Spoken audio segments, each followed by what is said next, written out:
This is Perilaus. He was a sculptor in ancient Greece, and he built the most twisted execution device in history, a machine that cooked people alive. And he was about to become its very first victim.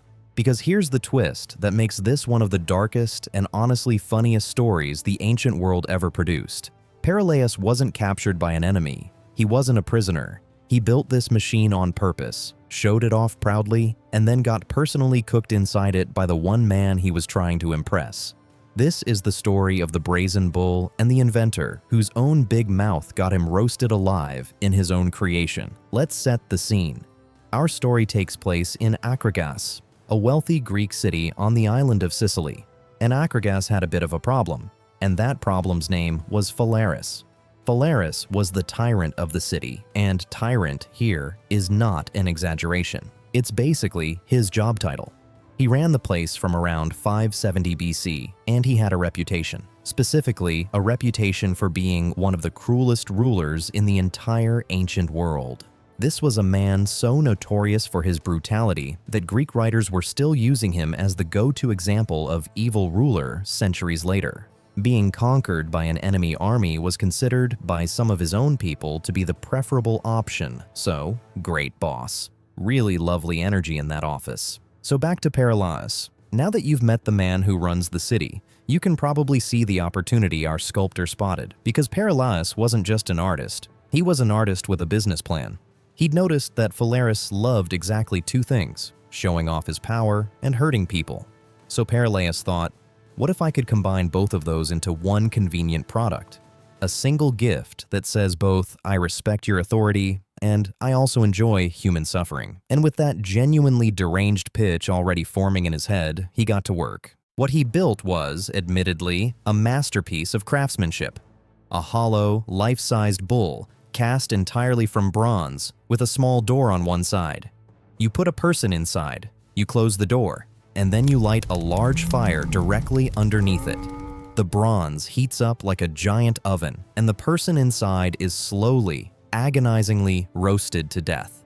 But Perilaus didn't stop there, because Perilaus was, and I cannot stress this enough, an absolute freak about the details. He built a system of pipes and tubes into the bull's head, and the purpose of these pipes was acoustic. As the victim inside screamed, those screams would travel up through the tubes and come out of the bull's mouth transformed, so that from the outside, it didn't sound like a human being dying in unimaginable agony. It sounded like a bull, gently mooing. Oh, and one more feature. The steam from inside would drift out of the bull's nostrils, so it looked like the statue was breathing. He really thought of everything. This man had a to-do list, and make the screams sound cute was on it. Now here's where our boy Perilaus makes his fatal mistake. He brings the bull to Phalaris, and he presents it. And instead of just, quietly explaining the product, Perilaus decides to really sell it. He looks at the most sadistic tyrant in the Mediterranean, gestures proudly at his human roasting machine, and delivers what is, historically, one of the worst sales pitches ever recorded. He tells Phalaris that the victim's screams will reach him through the pipes as, and this is a real quote, the tenderest, most pathetic, most melodious of bellowings. Read that again. He's not horrified. He's proud of the mooing. He is genuinely excited that he made the torture device musical, and he's expecting a reward. And this is the moment the story turns. Because Phalaris, the single most brutal man in the region, a guy whose entire brand was cruelty, is, according to the account, disgusted. When you've out-monstered the professional monster, you have made a serious miscalculation about the room. But Phalaris doesn't just fire him. Phalaris has a much better idea. He looks at Perilaus and says, essentially, incredible, amazing work. Just one thing. I need to hear this beautiful sound for myself. So why don't you climb inside and show me how the pipes work? And Perilaus, thinking this is a demo, thinking he's about to nail the presentation, climbs into the bull to do a little scream test as a treat. You know exactly what happens next. The door shuts, the fire is lit, and Perilaus becomes the first human being to experience his own invention from the inside, which is a level of quality assurance most companies simply don't offer. But there's a final, darkly perfect detail. According to the story, Phalaris didn't actually let him die in there. because he didn't want his shiny new bull polluted by an actual death on its very first use. So he had Perilaus dragged out, half-cooked but still alive, and then, just to tie a neat bow on it, had him thrown off the top of a cliff. So technically, Perilaus didn't die inside his own machine. He just got roasted by it and then thrown off a cliff for his trouble, a distinction I'm sure was very comforting to him at the time.